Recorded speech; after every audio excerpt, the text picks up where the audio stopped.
It is the evening of March 18th, 1314. The sun is setting over the Seine River in Paris, turning the water the color of blood. On a small island in the middle of the river, the Île aux Juifs, a pyre has been built. A crowd has gathered, watching in silence. They are there to witness the end of an era. Bound to the stake, chains digging into his charred flesh, stands an old man. He is Jacques de Molay, the last Grand Master of the Knights Templar. For 7 years, he has been tortured. He has been starved in the dungeons of King Philip the Fair. His order has been dismantled, his brothers slaughtered, his reputation destroyed by accusations of heresy, sodomy, and devil worship. By all logic, this man should be broken. He should be weeping. He should be begging the Pope for mercy or screaming in agony as the first flames begin to lick at his feet. But look closer. Witnesses at the scene recorded something that has baffled historians for 7 centuries. As the fire roared up around him, consuming his white mantle with the red cross, Jacques de Molay did not scream. He looked calm, and according to some accounts, he smiled. Why? Why would a man facing the most horrific death imaginable smile at his executioners? Conventional history tells us it was religious martyrdom. They say he was making peace with God, but the veiled history suggests a different, darker reason. He wasn't smiling because he was going to heaven. He was smiling because he had won. King Philip and Pope Clement V had destroyed the order for one reason. They wanted the Templar treasure. They wanted the gold, the silver, and above all, the secret that the Knights had dug up from under Solomon's temple 200 years earlier. But as Molay looked out over the crowd, staring directly into the eyes of the king's men, he knew something they didn't. He knew that when they stormed the Templar temple in Paris, they found the vaults empty. He knew that the 18 ships of the Templar fleet had already vanished from the port of La Rochelle. And most importantly, he knew that the head was safe. The object that gave the order its power, the artifact that whispered the secrets of the universe, was not burning with him. It was already moving west, across the ocean, to a new world where the Church could never touch it. This execution wasn't a defeat. It was a distraction. Molay was the decoy, and as the flames reached his chest, he didn't just die. He initiated a protocol. With his dying breath, he didn't pray for forgiveness. He shouted a curse so potent, so precise, that it would act like a sniper's bullet from the grave. Pope Clement, King Philip, within a year I summon you to appear before the tribunal of God to answer for your crimes. It sounded like the ranting of a dying man. But exactly 33 days later, the Pope lay dead of a mysterious illness. And before the year was out, the King of France, young, healthy, and powerful, collapsed while hunting and died. The curse was real, or perhaps it wasn't a curse at all. Perhaps it was a coded message to the surviving brothers in the shadows to activate the assassination protocols. The Grand Master burned, but the Black Templars were just being born, and the secret they protected, the secret of the Whispering Head, was about to begin a journey that would change the course of human history. What was this object? Why was it worth burning alive for? And where is it now? To find the answer, we have to go back to the beginning, back to the hole in the ground where the nightmare started. Friday, October 13th, 1307. This date is etched into our cultural memory. Even today, 700 years later, we consider Friday the 13th to be the unluckiest day on the calendar. We avoid flying. We avoid signing contracts. We treat it as a superstition. But for the Knights Templar, it wasn't a superstition. It was a black op. At dawn, in a synchronized strike that would make modern special forces envious, The agents of King Philip IV of France unsealed secret orders across the entire country. In a single hour, thousands of knights, the most feared warriors in Christendom, were dragged from their beds, shackled in irons and thrown into dungeons. History books tell us this was about debt. They say King Philip was bankrupt. He owed the Templars massive sums of money for his wars, and he decided to erase the debt by erasing the creditors. And while that is true, it is not the whole truth. You don't burn the most powerful military order in the world just to balance a checkbook. The veiled history suggests that Philip was not motivated by greed alone. He was motivated by fear. He had spies inside the temple. He had heard the rumors. He knew that the Templars possessed an object, a palladium, that gave them an unnatural advantage. He knew they held a source of intelligence that allowed them to blackmail kings and predict the future. He wanted that object. When the king's seneschals kicked down the doors of the Paris Temple, the headquarters of the order, they didn't run to the treasury. They didn't start counting the gold coins. They ransacked the inner sanctums. They tore apart the altars. They broke open the floorboards. They were looking for a specific item. In the official Inquisition records, which you can still read in the Vatican secret archives today, the interrogators were obsessed with one specific line of questioning. They didn't ask much about theology. They asked about technology. Look at the articles of accusation. Specifically, Articles 46 through 57. The inquisitors demanded to know about the head. They asked, "Have you seen the head? Did you worship the head? Does the head have a name? Does the head speak? Did the head make the land fertile and the order rich?" Pause and analyze this. If the Templars were just heretics worshipping a demon, why did the king care if the idol made them rich? Idols don't generate wealth. Idols don't give tactical advice. Unless it wasn't an idol. Unless it was an asset.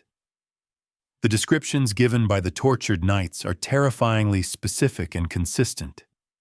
They described it not as a statue of a god, but as a bearded head, sometimes made of silver, sometimes of gold. Some said it had eyes made of carbuncles, red gems that glowed. Others said it gave wisdom. One knight, Raoul de Gisy, testified that the head was terrifying to look at, and that it seemed to contain the spirit of a dead man. Apply the semantic pivot. In the 14th century, how would a medieval soldier describe an automaton or a complex mechanism?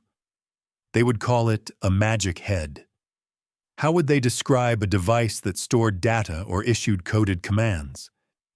They would say it spoke wisdom. King Philip wanted this device. He believed that whoever possessed the head possessed the keys to absolute power. He wanted to weaponize it for France. But when the dust settled on that Friday morning, the king was furious. The great vault of the Paris Temple was open, and it was empty. The treasure was gone. The documents were gone. And the head was nowhere to be found. The king had made a fatal error. He assumed the Templars were arrogant and unprepared. He forgot that these were men who had spent 200 years in the Holy Land, learning the art of espionage from the assassins. They knew he was coming. The raid was a failure. Yes, he had the bodies of the knights. He could torture them, burn them, and kill them. But he didn't have the core. He had captured the hardware, the men, but the software, the secret, had slipped through his fingers. This explains the savagery of the torture that followed. The king wasn't just cruel.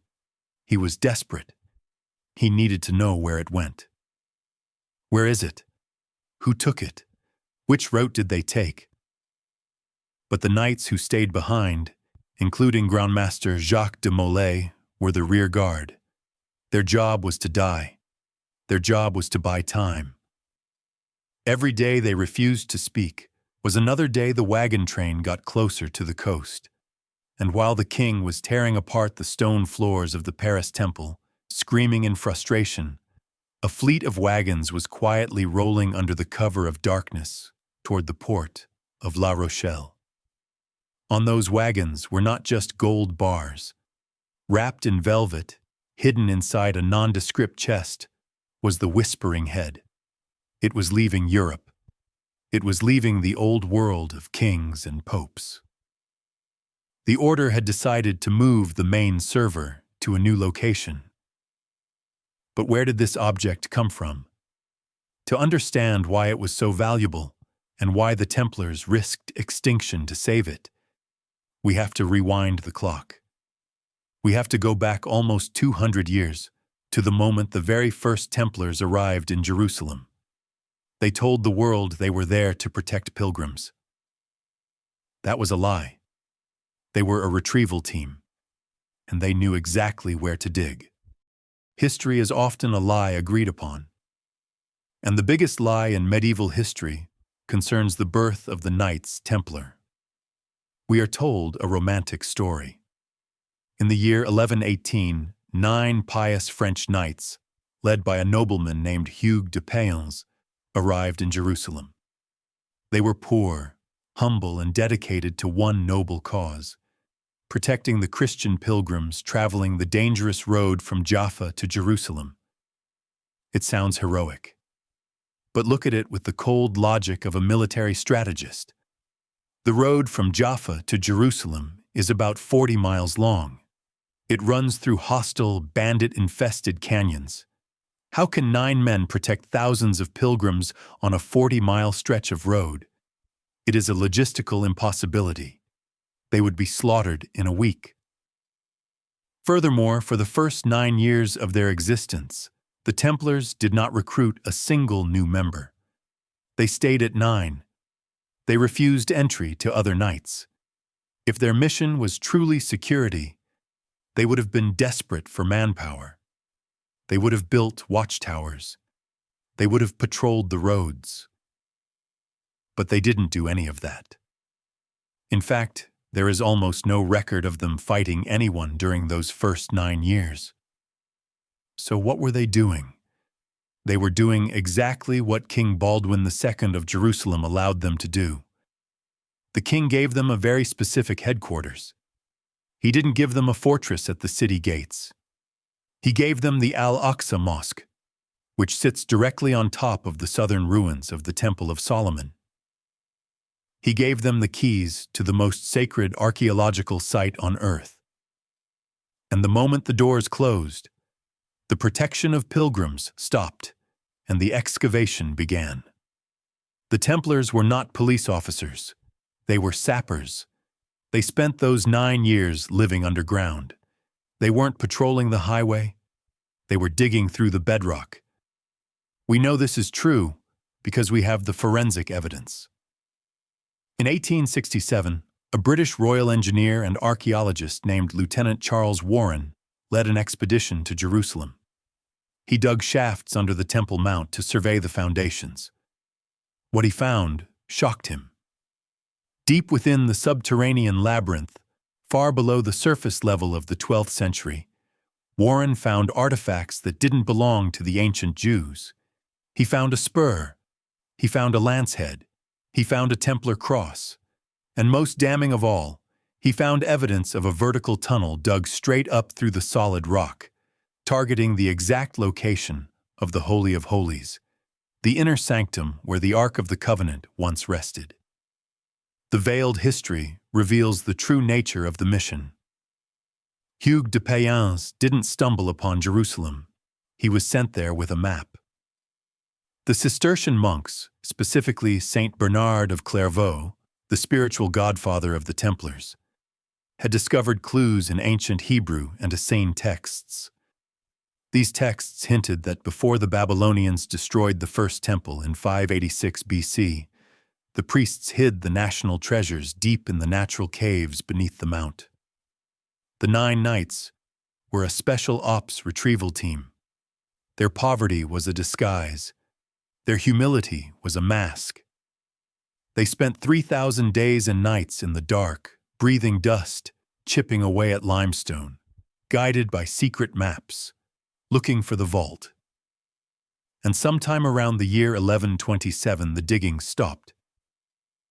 They broke through a wall. They entered a chamber that had been sealed for 17 centuries. They didn't just find gold. Any bandit can find gold.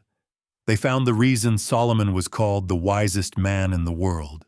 They found his library, and in the center of that library, resting on a pedestal in the dust, was the object that would turn these 9 poor soldiers into the masters of the world. Imagine the moment. The year is 1127.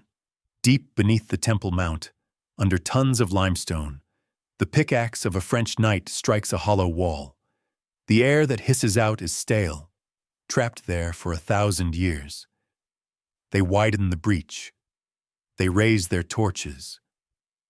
And for the first time since the Babylonian invasion of 586 BC, human eyes look upon the secret vault of Solomon. What did they see? If they had found gold, they would have melted it down. If they had found the Ark of the Covenant, they would have paraded it through the streets of Jerusalem to rally the troops. But they did neither. Instead, the historical record shows that shortly after this discovery, the original 9 knights abruptly packed their bags. They left their post. They abandoned the protection of pilgrims and sailed immediately back to Europe. Why? Because you don't stay in a war zone when you are carrying the nuclear codes. The veiled history suggests that what they found in that vault was not money. It was data. King Solomon is remembered in the Bible as the wisest man who ever lived. But in the esoteric traditions of the East, Islamic and Jewish mysticism, Solomon was something else entirely. He was a magus. Legends say he possessed a ring that allowed him to control jinn, demons, and force them to build his temple. Apply the semantic pivot. What is a jinn? It is a non-human force that performs labor. To a Bronze Age mind, a machine is a demon. An automated pulley system is magic. Advanced geometry is sorcery. The demons of Solomon were likely lost technologies, remnants of a civilization that existed before the Great Flood, Atlantis. Solomon hadn't invented this knowledge. He had inherited it. He was the curator of the antediluvian archive. When the Templars entered that vault, they found the blueprints of this lost world.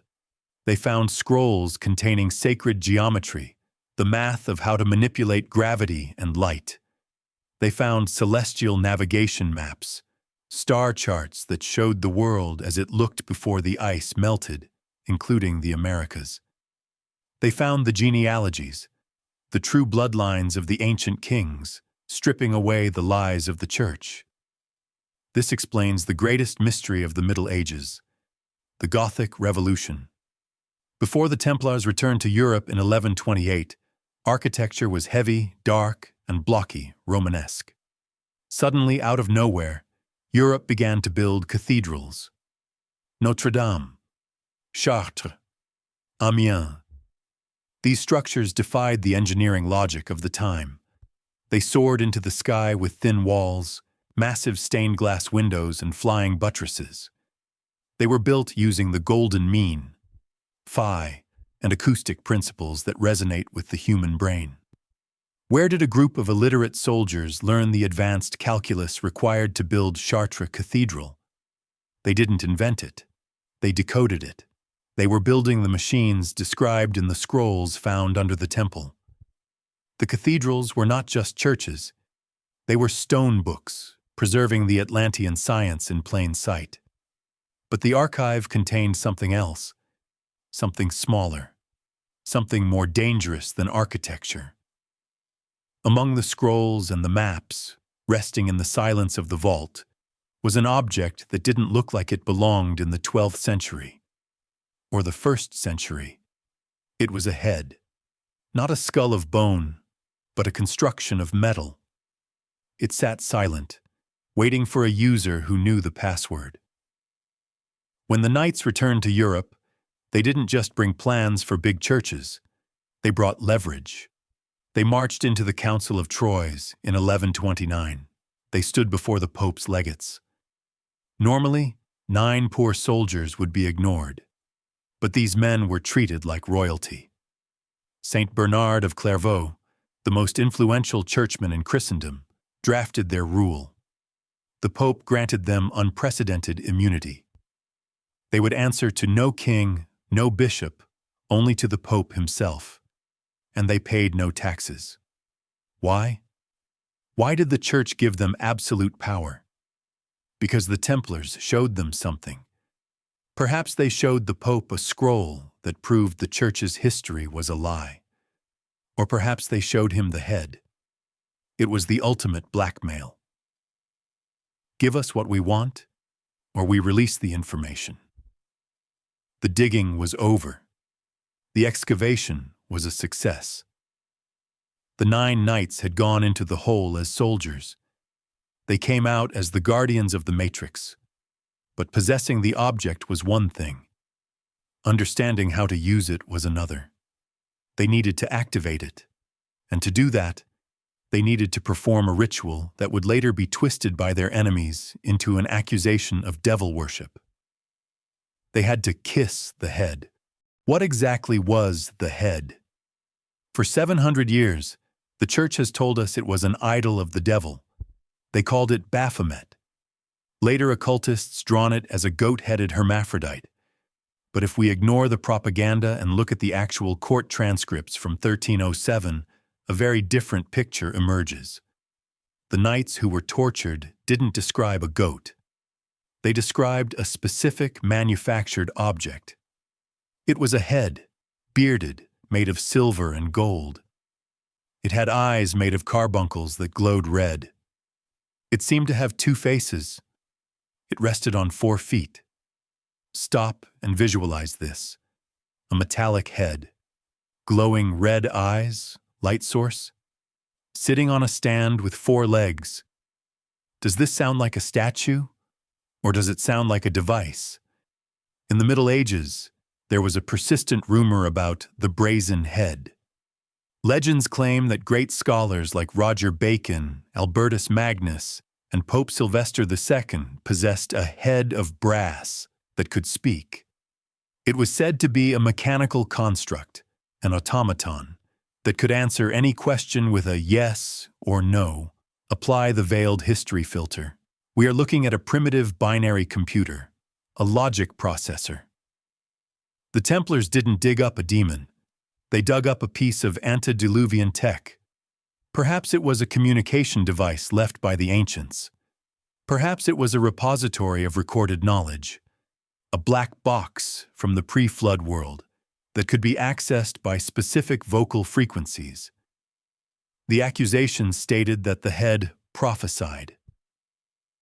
In the 12th century, prophecy was indistinguishable from calculation. If you have a device that contains astronomical algorithms, it can predict an eclipse. To a peasant, that is prophecy. To a scientist, that is math. The inquisitors asked, "Did the head make the order rich?" The knights answered, "Yes, it made the trees bloom and the earth fertile." This is the smoking gun. An idol cannot change soil chemistry, but a device containing agricultural data, or perhaps a device that emitted specific electromagnetic frequencies, like modern electroculture, could indeed revolutionize farming. The Templars were famous for their farming techniques. They turned barren land in Europe into productive estates. They fed a continent. Was this divine blessing? Or was it terraforming technology downloaded from the head? The secret of the Templars was not that they worshipped the devil. It was that they possessed a supercomputer in an age of abacuses. But a computer needs an operator. It needs a user interface. And the method the Templars used to interact with this device was bizarre, intimate, and ultimately fatal to their reputation. They didn't type on a keyboard. They kissed it. In the Vatican archives, there is a specific reference to the head labeled as Caput 58 M1. Some theorists suggest M stands for Magdalene or Maiden, but others point to the darker obsession of the Templars, John the Baptist. The Templars were strange Christians. They revered John the Baptist, the man who was beheaded, almost more than Jesus. Why? Because John represented the old knowledge, and physically, he was reduced to a skull. There is a fringe theory in forbidden archaeology that suggests the human skull, specifically the resonant cavity of the bone, can act as a receiver for radio waves if properly stimulated. Did the Templars find the actual skull of a high-frequency being, like John, and encase it in gold and silver circuitry to amplify its signal? The ritual of the kiss was the key. The Inquisition claimed the knights kissed the head to worship it. But let's look at the physics. The human body is an electrical conductor. The lips are one of the most sensitive, nerve-rich parts of the body. If the head was a device that operated on bioelectric feedback, touching it with the lips might have been the way to close the circuit. It was an activation key.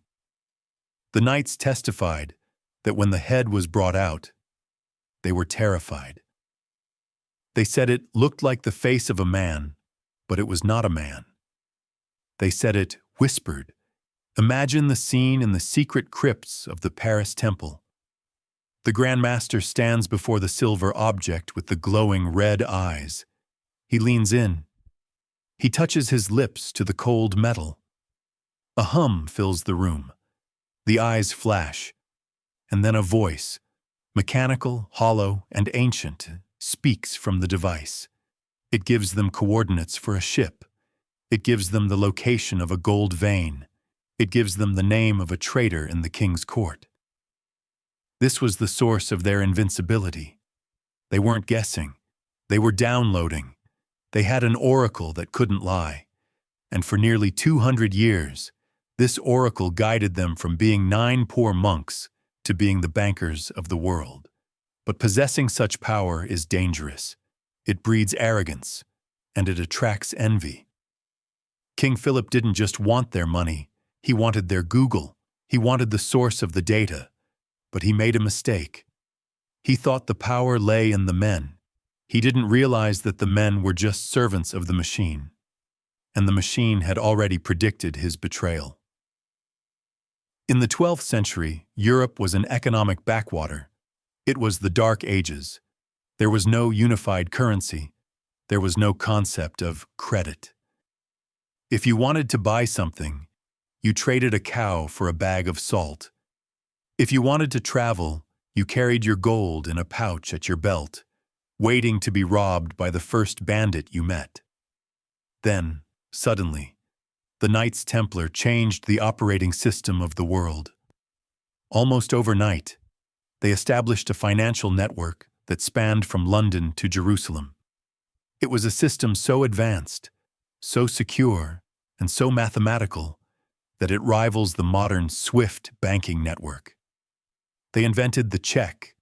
They invented the letter of credit. They invented safe deposit boxes. They invented international branch banking. Historians call this a miracle of organization. But the veiled history asks a harder question. How? How did a group of illiterate soldiers who had spent their lives swinging swords and sleeping in mud suddenly invent double-entry bookkeeping? How did they master the complex mathematics of interest rates, currency exchange, and arbitrage when the rest of Europe couldn't even do long division? They didn't learn it from the church, which forbade lending money. They didn't learn it from the kings, who were perpetually broke. They learned it from the head. If we accept the hypothesis that the whispering head was a repository of ancient data, then it stands to reason that it contained more than just architectural blueprints. It contained economics. The Templars didn't just find gold under the temple. They found the formula for wealth. Imagine the scenario. A pilgrim in Paris wants to go to the Holy Land. He deposits 1,000 gold florins at the Paris temple. The Templar clerk gives him a piece of parchment. On it is a strange, coded message, a series of geometric symbols that look like nonsense to the uninitiated. The pilgrim travels 3,000 miles to Jerusalem. He walks into the temple there, hands over the parchment, and is instantly given 1,000 gold florins, minus a transaction fee. This is cryptography. To make this system work, you need an unbreakable code. You need a way to verify identity and value across continents without telephones or internet. The Templars used the Templar cipher, a geometric substitution cipher based on the Maltese cross. Where did this cipher come from? It is mathematically perfect. It is binary in nature. Did the head teach them how to encrypt data? By using this technology, the Templars became the Federal Reserve of the Middle Ages. They didn't just protect pilgrims. They owned them. They didn't just serve kings. They financed them. Within a few decades, they owned 9,000 manors across Europe. They owned their own fleet of ships. They paid no taxes. They were a multinational corporation operating above the law of any nation-state. This was the Black Web. It was a web of debt that ensnared every major power player in Christendom. King Henry III of England pawned the crown jewels to the Templars. King Louis IX of France kept the royal treasury inside the Paris temple, because he knew his own guards couldn't protect it as well as the knights could. The Templars had achieved the ultimate goal of any secret society: financial sovereignty. But here is the dark side of the coin. When you control the money, you control the information. The Templar network wasn't just moving gold, it was moving intelligence. Every time a king borrowed money, he had to tell the Templars why. I need money for a war against Spain. I need money to pay off a mistress. I need money to bribe a pope. The Templars recorded everything. The Black Web became a massive database of royal secrets. They knew which king was illegitimate. They knew which bishop was corrupt. They knew where the bodies were buried because they had paid for the shovels. And at the center of this web, sitting in the silence of the Paris vault, was the head. It was the central processor. The knights were just the terminals, feeding data into the system and receiving instructions back. They had built a deep state in the 13th century. But as any modern banker knows, when you hold too much debt over a client, the client doesn't thank you. He starts plotting to kill you. King Philip IV didn't destroy the Templars because they were heretics. That was the excuse. He destroyed them because he owed them money he couldn't pay. And more importantly, he destroyed them because they knew his secrets. He wanted to seize the database. He wanted to burn the ledger. But he forgot one rule of the intelligence world. Always have a backup. The Templars knew Philip was coming. The head had calculated the probability of betrayal. And they had prepared a fail-safe that involved the most dangerous weapon of all: blackmail. When you lend money to a king, you own his purse. But when you hold a king's secrets, you own his soul. The Knights Templar are often remembered as warrior monks, but by the year 1300 they had evolved into something far more dangerous. They were the world's first intelligence agency. Think about their structure. They had thousands of preceptories, command posts, in every major city in Europe and the Middle East. They had agents in every royal court. They had ships in every harbor. They created a pre-digital information superhighway, A message could travel from London to Jerusalem in weeks, carried by secure Templar couriers, while royal mail took months. This speed gave them information dominance. They knew the outcome of a battle before the king did. They knew the price of wheat was crashing in Egypt before the merchants in Venice did. But their most potent source of intelligence was not their couriers. It was their confessionals. The Pope had granted the Templars the right to have their own chaplains. These priests answered only to the Grand Master. This meant that nobles, dukes, and even kings often confessed their sins to Templar priests, believing their secrets were safe with God. They were wrong. Those secrets didn't go to God. They went to the Paris Temple. They went into the dossier. The Black Web was a massive archive of royal scandal. Which queen was having an affair? Which prince was actually a bastard? Which bishop had bribed his way into office? This brings us to King Philip IV of France, Philip the Fair. Philip was a man obsessed with control. He believed he was chosen by God to rule, but he was insecure. He was broke. And he had a secret. Some veiled history theorists suggest the Templars held proof that Philip's lineage was illegitimate, that he wasn't the rightful king of France. Others suggest they had proof of his involvement in the mysterious death of Pope Benedict XIII, who died after eating poisoned figs. Whatever the specific dirt was, the Templars made a fatal mistake. They let him know they knew. In the years leading up to 1307, the Grand Master Jacques de Molay treated the king with a strange arrogance. He refused the king's request to merge the Templars with the Hospitallers. He refused to loan the king more money. He acted like a man who held a loaded gun. He was relying on mutually assured destruction. He thought, "The king can't touch us, because if he does, we release the files. We tell the world what the head has told us." But Philip realized that he couldn't just arrest them for blackmail. That would admit he had secrets to hide.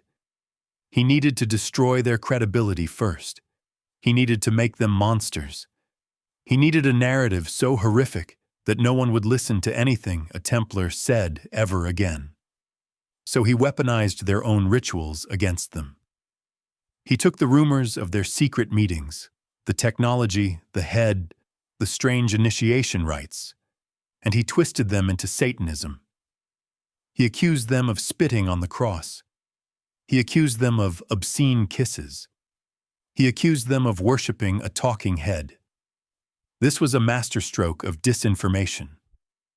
By framing the head as a demon, Philip ensured that if the Templars ever tried to use the device to reveal the truth, the Church would simply say, "See, it is the devil speaking lies." He neutralized their asset before they could use it. The raid on Friday the 13th was not an arrest. It was a burn notice. The king's agents were ordered to seize the archives and burn the papers. They were trying to wipe the server. But the Templars were professionals. The head was the source of their intelligence, and the head had warned them. The king burned the paper records, yes, he captured the men. But the digital backup, the head itself, was already gone. And now, the king was left with a dungeon full of knights who knew his secrets, and he had to silence them. He couldn't just execute them. He had to make them confess to his script. He had to force them to say they were heretics, not spies. And to do that, he had to ask them about the forbidden ritual. He had to make them describe, in agonizing detail, exactly what happened when they brought the head out of the darkness. Of all the charges brought against the Knights Templar in 1307, there was one that disgusted the public more than any other. It wasn't heresy. It wasn't greed. It was the kiss.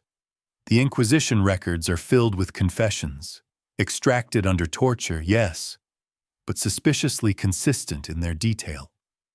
The knights admitted that during their secret initiation ceremonies held at night, in the locked crypts of the temple, they were forced to perform a ritual called the osculum infame. They were forced to kiss the head, sometimes on the mouth, sometimes on the navel, sometimes elsewhere. The church painted this as a depraved act of homosexuality or devil worship. They claimed the knights were debasing themselves before an idol of Baphomet. But let's strip away the religious hysteria and look at this through the lens of lost technology. If the head was indeed a piece of advanced ancient hardware, a brazen head automaton, or a crystalline storage device, how do you turn it on? You don't have a power cord, you don't have a battery pack, but you do have a room full of human beings, and the human body is a bioelectric generator. We generate electricity in every cell. Our nervous system is a web of electrical impulses. The lips and the tongue are among the most nerve-rich, conductive surfaces on the human body. The veiled history suggests that the kiss was not an act of affection. It was an act of interface. Imagine the scene. The head sits on a pedestal in the center of the dark room. It is made of silver and copper, highly conductive metals. Its eyes, carbuncles, crystals, are dim. The machine is dormant. The Grand Master initiates the sequence. The knights form a circle, perhaps holding hands to create a collective current. Then, the initiate is brought forward. He is told to place his lips directly onto a specific contact point on the head, the mouth. This closes the circuit. The moisture of the lips improves conductivity. The bioelectric field of the knight interacts with the latent energy of the device. Suddenly, the machine wakes up. The red eyes begin to glow. A low-frequency hum, the whisper, fills the room. The knights were terrified of this moment. In their confessions, they often said the head looked terrible or fearsome. One knight, Jean de Turn, testified, "I saw a head, and I was so terrified that I would have fallen backwards had I not been held up." Why would a battle-hardened soldier, who has seen heads chopped off in war, be terrified of a statue? Because statues don't hum. Statues don't vibrate. Statues don't turn on. The ritual was a grounding protocol. The knights were using their own bodies as the batteries to jumpstart the oracle. And once the connection was made, the data transfer began. It wasn't just a voice speaking in the air. Some theorists suggest the device used bone conduction technology. When the initiate touched his skull or teeth to the device, the sound would resonate directly inside his head. He would hear the voice of wisdom, not with his ears, but inside his brain. The shipment arrives at dawn. The king is lying. Buy silver now. To the uneducated medieval mind, this telepathic communication was indistinguishable from possession. They thought the spirit of the head was entering them. In a way, it was. They were downloading the intelligence of the machine. But to access this level of power, the initiate had to prove he was ready to leave his old life behind. He had to prove he was no longer a slave to the church. He had to break the ultimate taboo. And this leads us to the second part of the ritual, the act that sealed their fate and proved they had defected from Christianity. Imagine a United States Marine, a decorated war hero, standing in a locked room. He takes the American flag, throws it on the dirty floor, and spits on it. Does he hate his country? Or has he discovered a secret so devastating that the flag no longer means what he thought it meant? The second part of the Templar initiation is the most controversial event in medieval history. The abnegatio, the denial. The initiate was shown a wooden crucifix. He was ordered to trample it and spit on the image of Christ. "Deny him," the master would command. "This is but wood." The Inquisition called this Satanism. Historians call it a hazing ritual, a test of absolute obedience to see if the knight would follow orders, no matter how repulsive. But the veiled history suggests a third option. The Templars didn't spit on the cross because they were evil. They spat on it because they were Gnostics. Remember what they found in the Vault of Solomon. They found the Atlantean Archive. They found the records of the origins of religion.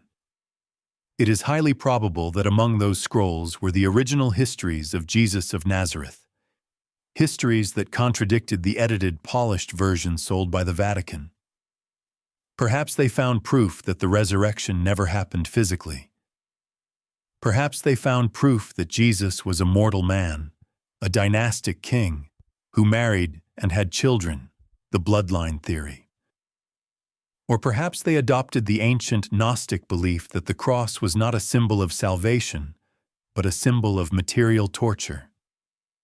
To a Gnostic, the material world is a prison. The cross, an instrument of physical death and suffering, is the logo of the prison warden, the demiurge. By worshiping the cross, you are worshiping the torture device that killed the messenger. So, when the Grand Master ordered the initiate to spit on the cross, he was effectively saying, "Wake up. Stop worshiping the symbol of death. Stop worshiping the lie that Rome built to control the masses. We serve the knowledge, gnosis, not the superstition." This was the red pill moment. The moment the knight spat, he broke his psychological conditioning. He ceased to be a Catholic sheep. He became a Black Templar. He realized that the order was not a servant of the church. The order owned the church. This explains their strange arrogance. Why did the Templars allow Muslims to pray in their chapels? Why did they study Arab philosophy? Why did they ignore the Pope's orders when it suited them? Because they viewed all religions as software programs designed to control the population. They, the holders of the head and the archive, were the programmers. They were above the code. They had reached a level of corporate atheism. They didn't believe in the myth anymore, but they kept wearing the white mantles because it was a perfect disguise. They were wolves in sheep's clothing, running the biggest bank in the world, while secretly mocking the very God they swore to defend. But you cannot keep a secret this big forever. King Philip's spies whispered about the spitting. They whispered about the secret knowledge, and King Philip realized something terrifying. The Templars weren't just a military threat. They were an ideological threat. If the truth they held in their vault ever got out, if they proved that the church was based on a lie, the entire feudal system of Europe would collapse. The divine right of kings would vanish. Philip had to act. He had to frame them as devil worshippers before they could reveal themselves as the keepers of the truth. He planned the strike for Friday the 13th. He thought he would catch them sleeping. But the Templars had the head. And the head was a prediction engine. It saw the timeline, it saw the fire, and it issued the order for the Friday the 13th protocol. History tells us that King Philip IV pulled off the perfect surprise attack. On the dawn of Friday the 13th, October 1307, his agents struck simultaneously across France. They caught the Templars sleeping in their beds. It was a masterclass in tyranny. But if it was such a perfect surprise, why were the vaults empty? When the king's seneschal, Guillaume de Nogaret, stormed the Paris Temple, the fortress that served as the Templar world headquarters, he expected to find the loot of the century. He expected mountains of gold, stacks of deeds, and the secret archives that would prove the Templars were traitors. He found nothing. The treasury was bare. The archives were burned. The only knights left in the compound were the elderly, the sick, and the Grand Master himself, Jacques de Molay. The combat-effective knights? Gone. The heavy cavalry? Gone. The fleet? Gone. You don't evacuate a multinational corporation overnight without a plan. You don't move tons of gold and artifacts in an hour. This operation had been planned for weeks. How did they know? The veiled history suggests that the source of the warning was the head.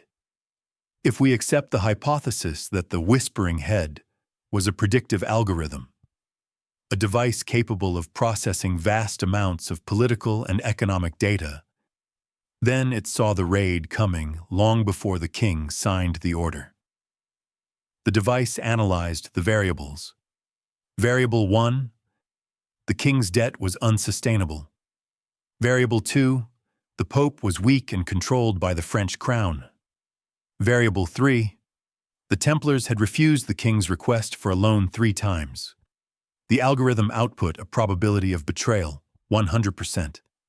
The order was given to initiate the Friday the 13th protocol. In the weeks leading up to the raid, strange orders were issued from the Paris Temple. A document known as the Manifesto of 1307, rumored to exist in Masonic archives, was dispatched to the preceptories. It contained coded instructions. The vines are heavy. The harvest must be moved before the frost. To a layperson, it sounded like farming advice. To a preceptor holding the cipher key, it meant liquidate assets, pack the core artifacts, move to the coastal extraction points. Jacques de Molay, the Grand Master, made a cold, strategic decision. He knew that if the entire order fled, the king would hunt them to the ends of the earth. The king needed a victory. He needed bodies to burn. So Molay offered himself as the decoy. He stayed in Paris. He kept the public face of the order visible. He walked the streets, met with the king, and acted like everything was normal. He was the magician waving his right hand so you wouldn't notice what his left hand was doing, and his left hand was busy loading wagons. Eyewitness accounts from the trial mention a convoy of hay wagons leaving the Paris Temple on the night of October 12th, just hours before the raids. Hay wagons. Why would you move hay in the middle of the night?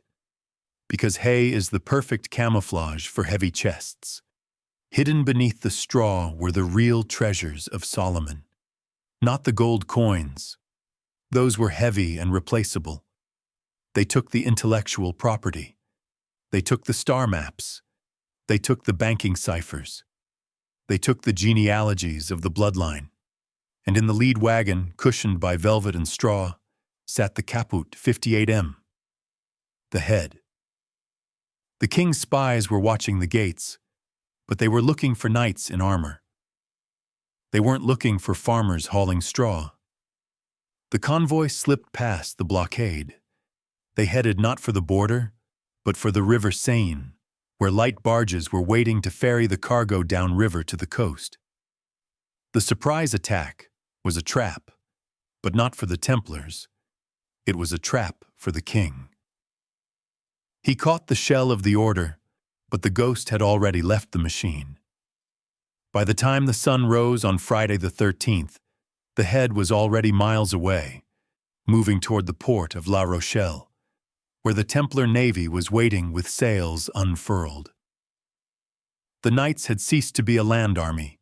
They were about to become a sea power, and they were taking their god with them. If you lose a wallet, it's an accident. If you lose a car, it's a theft. But if you lose 18 warships, it is a conspiracy. The most glaring hole in the official history of the Knights Templar is not the missing gold. It is the missing navy. In 1307, the Templars possessed one of the largest naval fleets in the world. Their primary base was at La Rochelle on the Atlantic coast of France. These were not fishing boats. These were heavy galleys designed for war, capable of carrying horses, siege engines, and tons of cargo. On the morning of the arrests, the king's seneschal of La Rochelle, marched to the docks to seize these ships. He expected to find them moored, sails furled, ready to be claimed for the French crown. He found nothing but empty water. Eyewitnesses reported that the previous evening, under the cover of a thick Atlantic fog, the entire fleet, 18 massive ships, had weighed anchor. They didn't leave in a panic. They left in formation. They sailed out into the open ocean and simply vanished. There is no record of them arriving in England. There is no record of them arriving in Portugal. There is no record of them arriving in Sicily. In an age where every ship was tracked for taxes and tolls, how does an entire armada disappear off the face of the earth? The veiled history suggests they didn't disappear. They went black. They initiated what modern intelligence agencies call a sheep-dipping operation. Once they hit international waters, they struck their colors. They lowered the famous red cross on white field, the symbol of their service to the church, and they raised a new flag. This was the moment the Knights of Christ died, and the Black Templars were born. They were now stateless actors. They were men without a country, without a king, and without a god, having denied the cross. They were the first true pirate lords. But where did they go? Logical deduction points to the one place in Europe that had been excommunicated by the Pope and was fighting a war for its survival against England. Scotland. Robert the Bruce, the King of Scotland, was desperate for allies. He didn't care about the Pope's decree. He needed heavy cavalry and experienced commanders to fight the English. The Templar fleet likely made a secret port call in the remote inlets of western Scotland, and they didn't come empty-handed. On the flagship of this phantom armada, guarded day and night by the most elite knights of the order, sat the Whispering Head. Imagine the scene in the captain's cabin. The ship is pitching in the Atlantic swell. The Grand Preceptor uncovers the silver device. He performs the activation ritual, the kiss. The red eyes glow in the darkness of the cabin. He asks the device for navigation data. The king hunts us. Europe is burning. Where is the sanctuary? And the head, accessing the ancient star charts of the Atlantean archive stored within its core, calculates a route that no medieval sailor would dare to attempt. It points west, past the edge of the known map, past the monsters depicted by cartographers. It points to America, the land of the Western Star. The fleet split up. Some ships stayed in Scotland to help Robert the Bruce win the Battle of Bannockburn, where a mysterious group of heavy cavalry appeared out of nowhere to turn the tide. But the core ships, the ones carrying the secret, refueled and kept going. They were following the Solomon route. They were heading to a land that Solomon's ships had visited 2,000 years earlier to mine gold and copper. A land that was wiped from memory after the fall of Rome. The escape from La Rochelle wasn't just a retreat. It was an exodus. They were taking the Ark, the head, to the New Jerusalem. But back in France, the king was furious. He had the empty cage, but the bird had flown. He realized that as long as the Templar leadership remained alive in his dungeons, they were a threat. They could signal the fleet. They could trigger the blackmail files. He had to break them. He had to find out where the ships went. And so, he authorized the use of the question. The torture chambers of Paris were opened, and the screams that echoed from them were not just screams of pain. They were screams of men protecting the location of the greatest treasure in human history. If you visit the Vatican's secret archives today, you might stumble upon a document catalogued as Archivum Arches Armarium D217. For 700 years, this document was considered lost.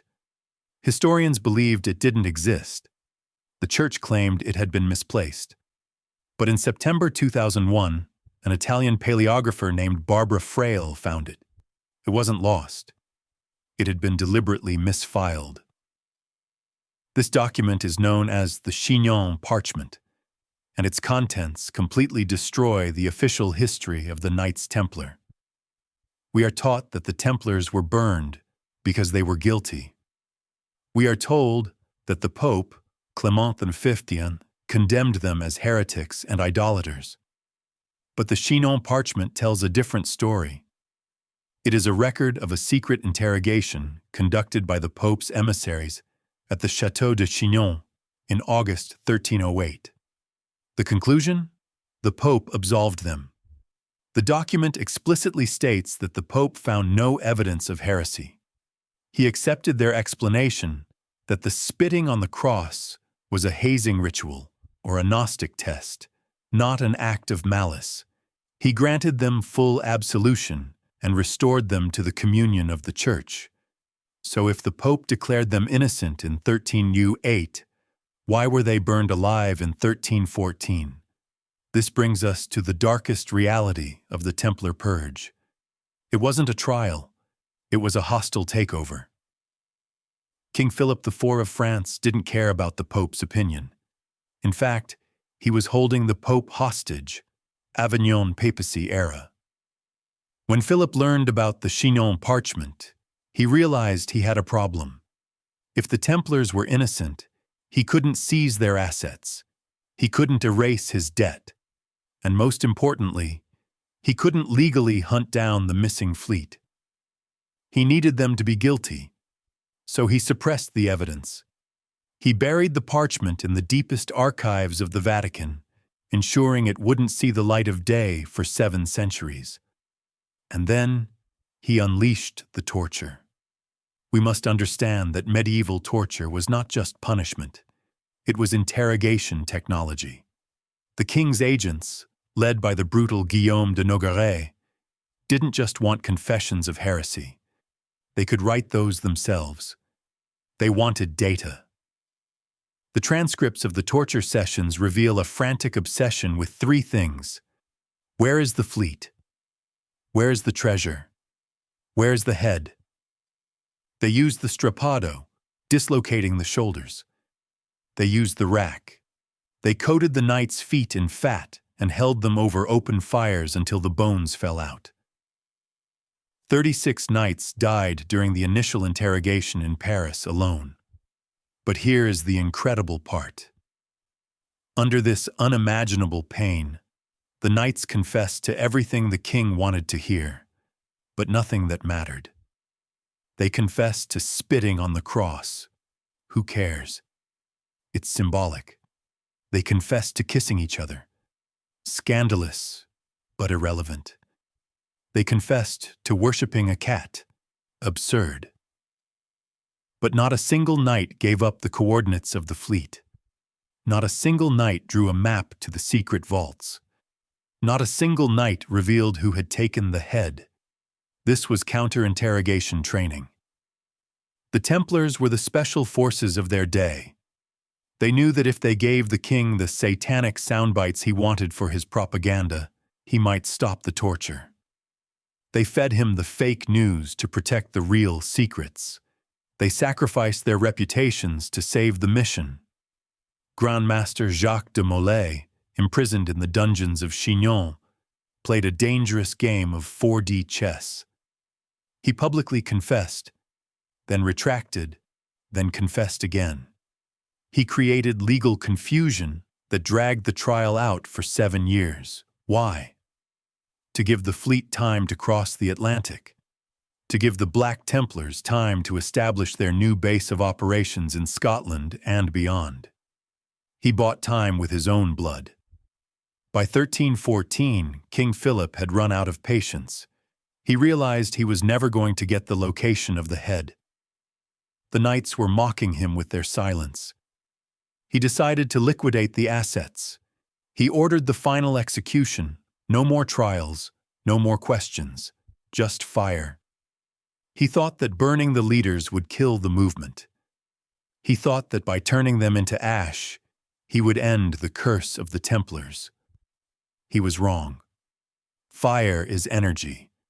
And when you burn a man who knows how to manipulate energy, a Gnostic master, you don't destroy him, you weaponize him. On the Île aux Juifs, the pyre was built. The stage was set for the final confrontation between the King of France and the Grand Master. But Molay wasn't planning to die as a victim. He was planning to perform one final ritual. Fire is a purifier, but it is also a catalyst. On the evening of March 18, 1314, on the small, muddy island of Île aux Juifs, Island of the Jews in Paris, the final act of the Templar tragedy played out. King Philip III sat on a velvet chair, watching with satisfaction. He believed that by burning the bodies of Jacques de Molay and Geoffroy de Charnay, he was incinerating the Templar problem. He was wrong. He was merely changing its state of matter. As the flames rose, something extraordinary happened. The Grand Master, an old man broken by years of torture, suddenly straightened his back. The fog of pain seemed to lift. He stared directly at the king, and he shouted a sentence that has echoed through history for 700 years. Pope Clement, King Philip, before a year is out, I summon you to the tribunal of God to receive your just punishment. Cursed!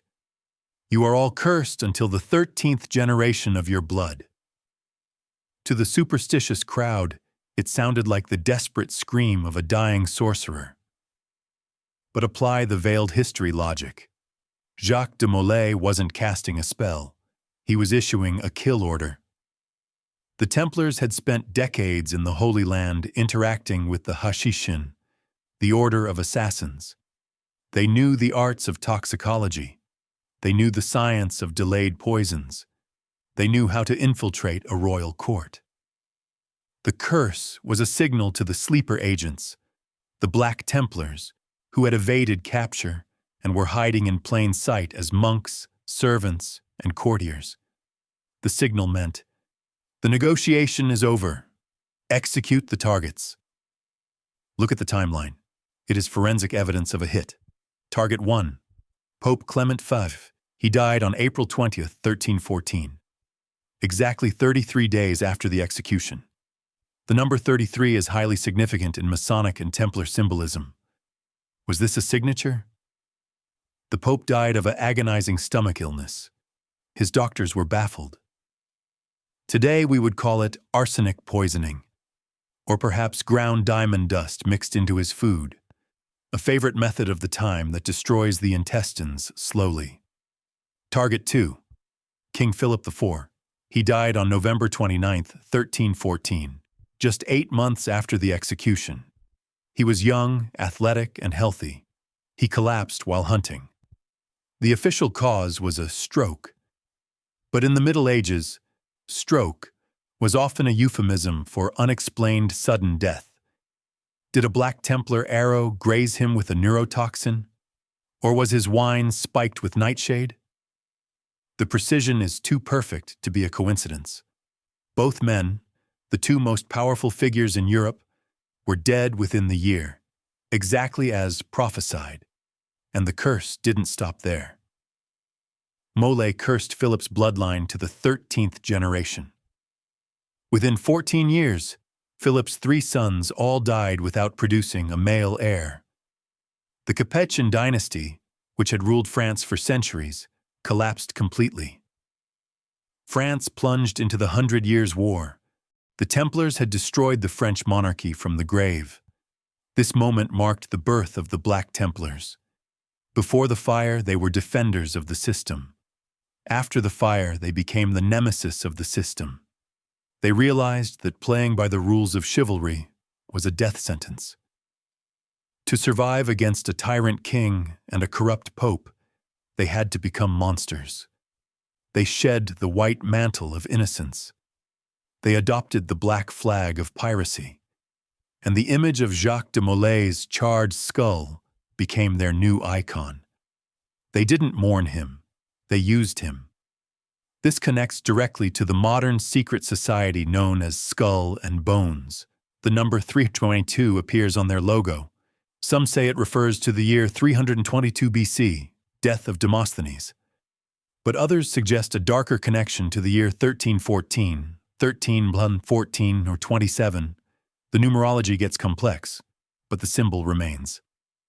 The skull and crossbones, the Jolly Roger, is not just a pirate flag.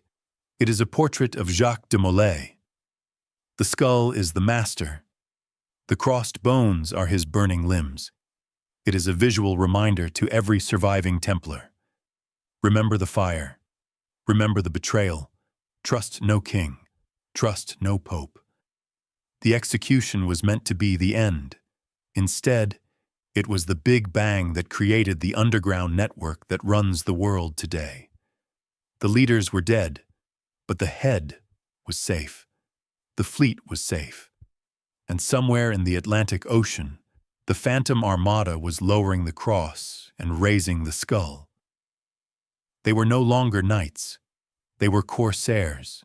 And their destination was a place that didn't exist on any map in the Vatican Library. If you walk down the toy aisle of any store, you will see it.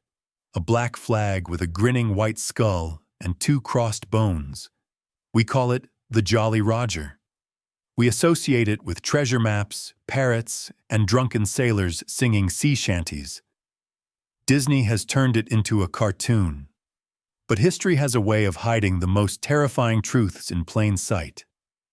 The skull and crossbones was not invented by Hollywood, and it wasn't invented by random Caribbean criminals in the 1700s. It is 400 years older than that. It is the battle standard of the Black Templars. To understand why the soldiers of Christ adopted the symbol of death, we must look at a dark, disturbing legend found in the Vatican's interrogation files. It is known as the legend of the Skull of Sidon. The story goes that a Templar knight, the Lord of Sidon, loved a noblewoman of Maraclea. She died young. Crazy with grief, the knight snuck into her tomb the night of her burial and violated her dead body.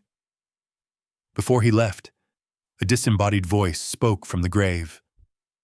"Return in 9 months, for you will find a son." The knight returned 9 months later. He opened the coffin. He didn't find a baby. He found a skull sitting between the leg bones of the skeleton. The voice spoke again. "Guard this head well, for it will be the giver of all good things." This story is grotesque. It is repulsive, and that is exactly why it survived. But apply the veiled history filter. This is not a story about necrophilia. It is an alchemical code. The tomb is the vault of Solomon. The dead woman is the lost civilization, Atlantis' ancient wisdom. The act is the excavation penetration of the mystery.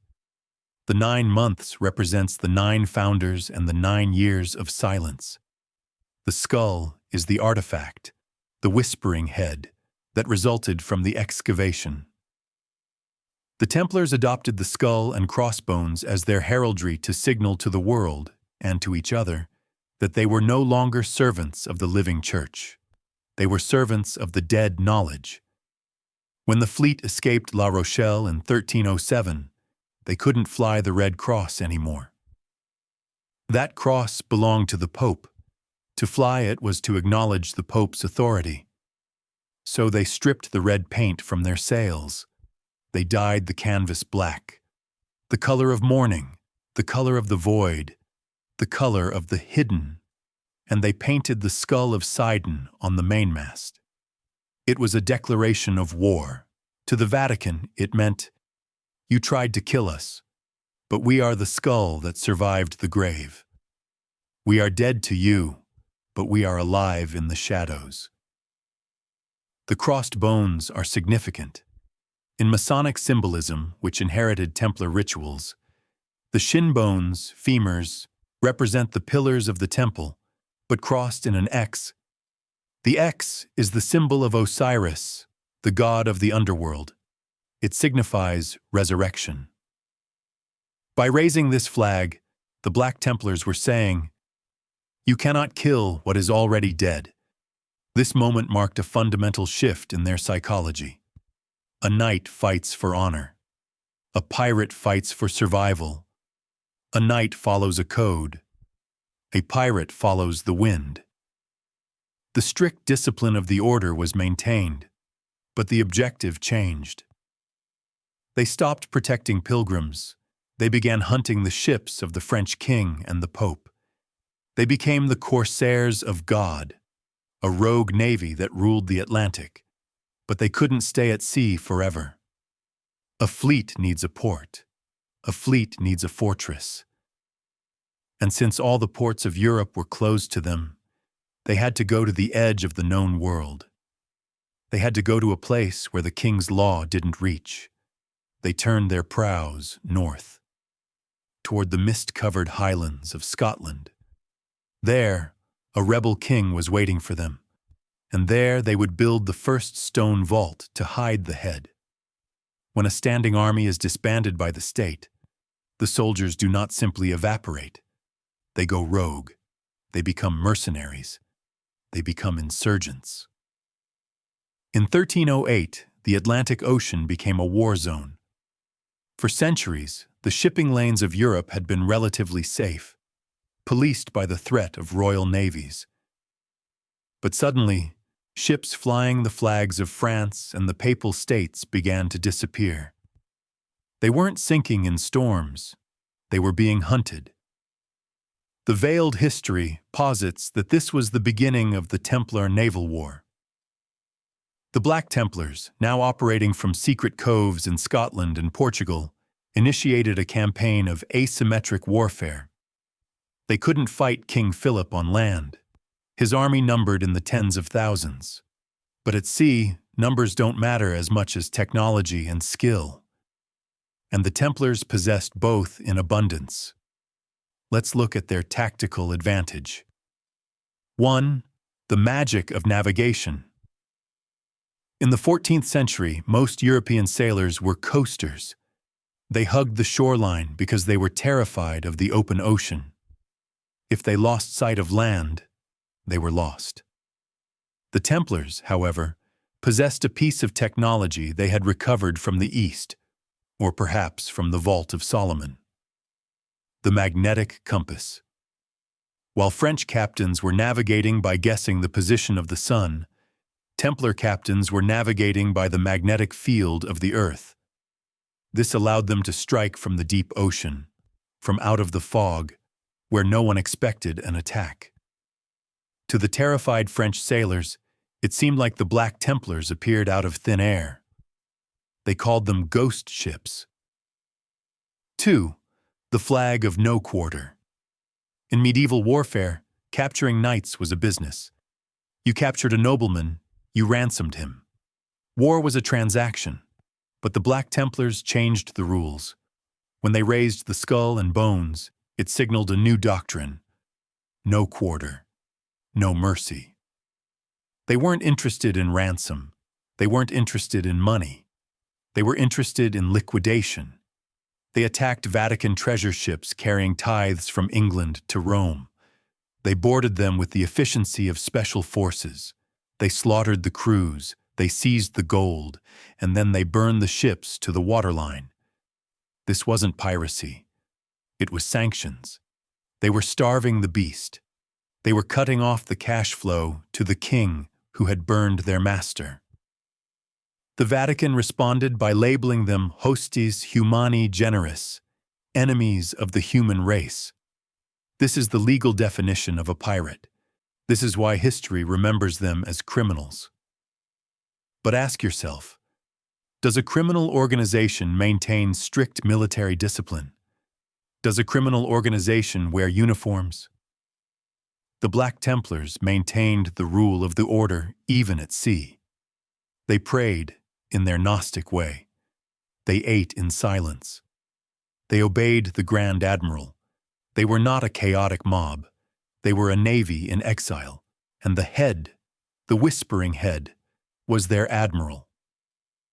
Some legends suggest that the head was kept on the lead ship, the Temple's Revenge. Before every raid, the captains would consult the device. Did it give them weather patterns? Did it predict the location of the French fleet?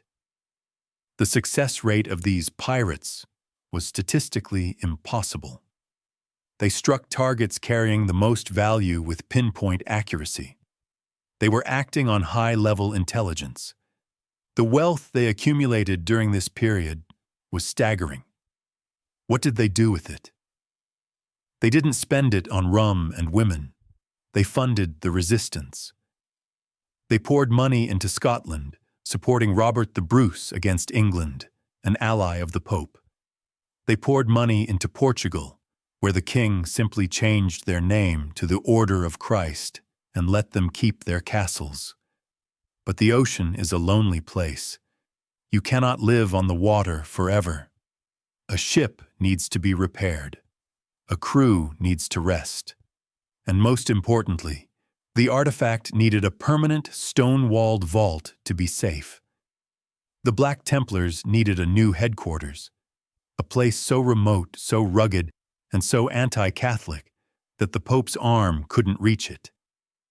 They set their sights on a small village just south of Edinburgh, a place called Rosslyn, and there they would begin the construction of a chapel that was actually a stone map of their secrets. If you travel 7 miles south of Edinburgh, Scotland, you will find a small, peculiar building perched on the edge of a ravine. It is officially known as the Collegiate Chapel of St. Matthew, but the world knows it as Rosslyn Chapel. To the casual tourist, it is a beautiful, if somewhat cluttered, example of late Gothic architecture. But to the eye of a cryptographer, Rosslyn is not a church. It is an anomaly. It was built in 1446 by William Sinclair, the Prince of Orkney. The Sinclairs were the hereditary Grand Masters of the Scottish Freemasons and the direct descendants of the French Templars who fled the persecution in 1307. When you step inside Rosslyn, the first thing you notice is the density. Most churches have open spaces, smooth walls, and soaring arches to inspire silence. Rosslyn is chaotic. Every single square inch of stone, the walls, the ceiling, the pillars, the arches, is covered in intricate, maddeningly complex carvings. There are thousands of green men, pagan faces. There are stars. There are geometric cubes. There are strange musical notes frozen in stone. The veiled history suggests this was intentional. The Black Templars knew that paper burns. They knew that parchment rots. They had learned the hard lesson of the Paris raids. If you want your data to survive the apocalypse, you must write it in stone. Rosslyn is not a house of prayer. It is a library. The carvings are not decoration. They are data. And among this riot of imagery, there is one specific carving that shatters the timeline of history. It is the smoking gun of the Templar global conspiracy. Look closely at the arches around the windows. You will see rows of a specific plant. It has a thick stalk, and at the top, it has a rough, textured head with kernels. It is maize, corn. Next to it, you will see the fleshy, spiked leaves of aloe vera. Here is the problem. Aloe vera is native to Africa. Maize is native to North America. Botanists have confirmed that these carvings are anatomically correct representations of American corn. But Rosslyn Chapel was completed in 1486. Christopher Columbus didn't discover America until 1492. How could a Scottish stonemason in the 1440s carve a plant that didn't exist in Europe? How could he carve a plant that grew 3,000 miles away across an ocean that no one had supposedly crossed? There is only one answer. Someone had been there. The Black Templars didn't just hide in Scotland. They used Scotland as a base to launch expeditions. The Paris fleet that vanished in 1307 didn't just sit idle. They followed the coordinates given by the Whispering Head. They crossed the Atlantic. They harvested the plants of the New World. And they brought the seeds and the maps back to Rosslyn. The presence of the corn proves that the Sinclairs knew about America 50 years before Columbus set sail. It proves that the New World was not a discovery, it was a Templar colony. But the chapel was built for more than just bragging rights. It was built to hide something physical. The floor plan of Rosslyn is strange. It is an exact copy of the Temple of Solomon in Jerusalem, and like the temple, its true purpose lies underground. Ground-penetrating radar scans conducted in recent years have revealed a massive anomaly beneath the stone floor. There is a vault down there, a vault that has no entrance. The Sinclairs sealed it shut centuries ago. What is in the box? Legend says the apprentice pillar, the most famous and ornate pillar in the chapel, is hollow. The story goes that the master mason killed his apprentice in a fit of jealous rage because the apprentice carved a pillar too beautiful, too perfect, without seeing the plans. Apply the semantic pivot. In secret societies, killing the apprentice is code for silencing a leak. Perhaps the apprentice didn't die because of jealousy. Perhaps he died because he saw what was put inside the pillar before it was sealed. He saw the head. The whispering head had served its purpose on the high seas, but it was too dangerous to keep moving. It needed a fortress. Rosslyn was built as a reliquary. The entire building is a stone shell designed to protect the technology hidden in its core. The Black Templars had secured the asset. They had mapped the route to the safe haven, America. Now they just needed to wait for the heat to die down. They needed to wait for the church to weaken. They went into sleep mode. For 300 years, the secrets of Rosslyn gathered dust. The head sat in the darkness of the vault, silent. But the plan was not abandoned. It was merely paused. They were waiting for the moment to launch the final phase of the operation, the founding of a new nation. Legends are easy to dismiss. Science is harder to ignore. For centuries, local folklore in the village of Rosslyn claimed that a massive treasure lay buried beneath the stone floor of the chapel. They said that the Knights Templar, fleeing France, hollowed out the bedrock and built a copy of the Holy of Holies, the inner sanctum of Solomon's temple. Historians laughed at this. They called it romantic nonsense. But in the late 1990s, the laughter stopped. A team of geologists conducted a ground-penetrating radar (GPR) survey of the chapel. They dragged scanners across the flagstones, sending radio waves deep into the earth to map the density of the soil. What they found was shocking. The radar didn't show solid rock. It showed a massive void. Directly beneath the central aisle, there is a distinct, man-made cavern. It is deep, it is vast, and it is completely sealed off. There are no stairs leading down. The original entrance was blocked with tons of stone centuries ago. But the radar picked up something even more disturbing than the empty space. It detected a metallic signature. There is an object down there. It is large, dense, and gives off a reflection consistent with gold or silver. Is it the Ark of the Covenant? Is it the menorah? Or is it the whispering head? If we accept the theory that the head was a piece of ancient technology, a device that required shielding, then burying it under millions of tons of stone makes perfect tactical sense. Stone blocks radiation. Stone muffles frequency. Rosslyn Chapel is not just a building, it is a containment sarcophagus. The Sinclairs, the Black Templar descendants, built the chapel on top of the vault to act as a marker and a shield. The frantic carvings on the walls above are the user manual for the device buried below. If you know how to read the green men and the star maps on the ceiling, you have the code to activate the machine in the basement. So, Why hasn't anyone dug it up? This is the most suspicious part of the story. When the radar results were published, archaeologists from around the world begged for permission to excavate. They offered to use non-invasive cameras. They offered millions of dollars in funding. The trustees of the Rosslyn Trust, the modern descendants of the Sinclair family, said no. They refused all permits. They claimed it would disturb the sanctity of the building. This is the concealment narrative in action. You don't refuse a historical breakthrough that would put your chapel on the world map unless you are hiding something that cannot be seen.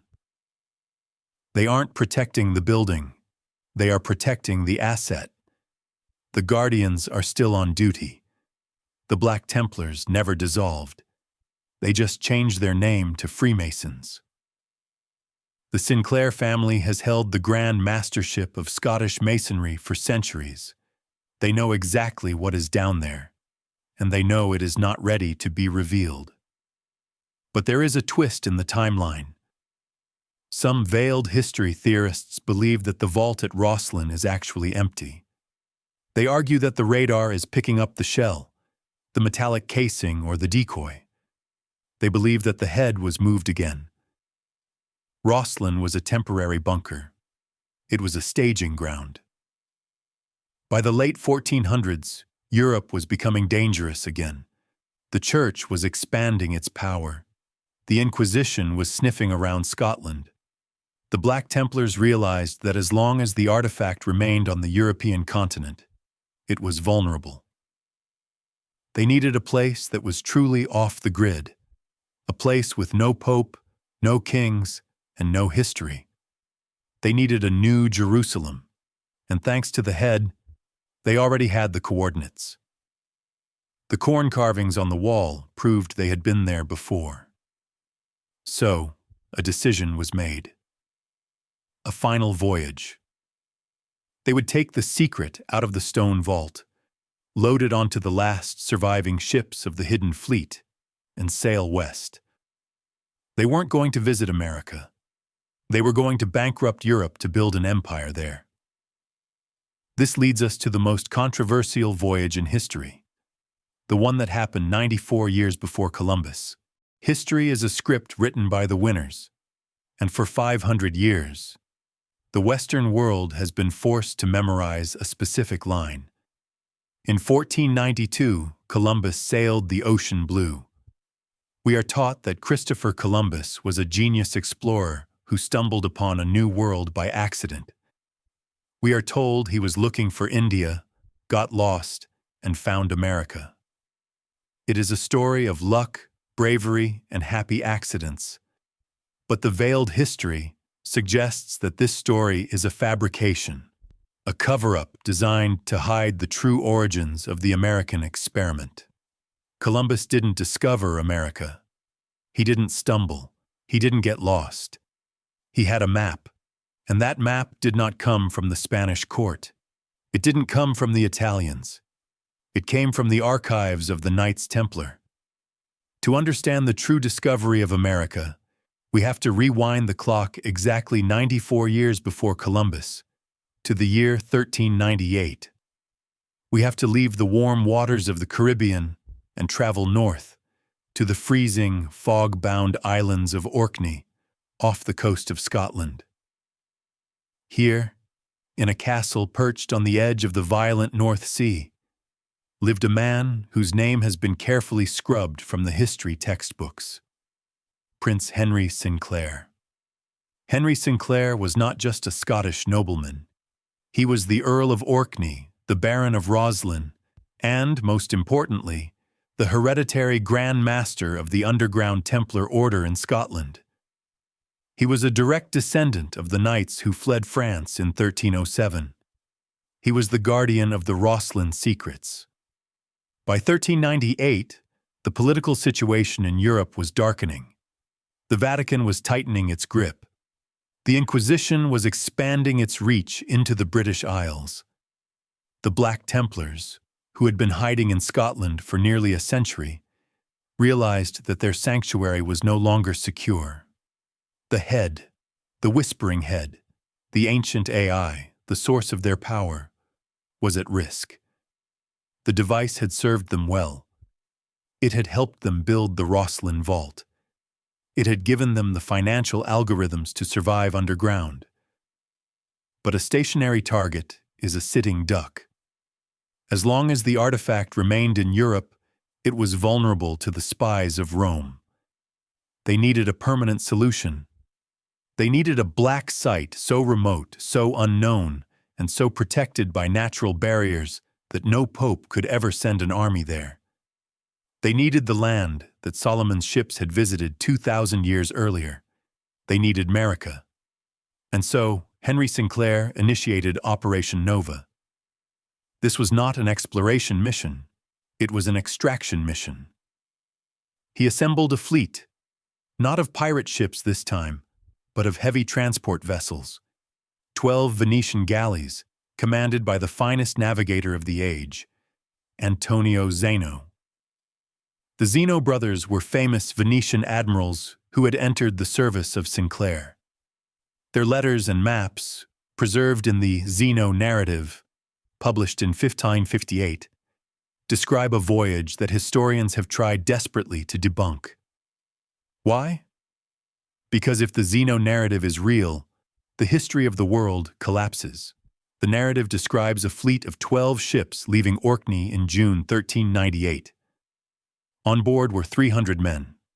Among them were stonemasons, carpenters, farmers, and elite knights. This wasn't a raiding party. It was a colony. And deep in the hold of the flagship, protected by the Sinclair Guard, was the cargo. It wasn't gold bars. The Black Templars knew that gold was heavy and useless in the wilderness. They brought the intellectual property. They brought the scrolls from the Vault of Solomon. They brought the star charts. And according to the esoteric tradition, they brought the caput 58M, the head. Imagine the atmosphere on those ships.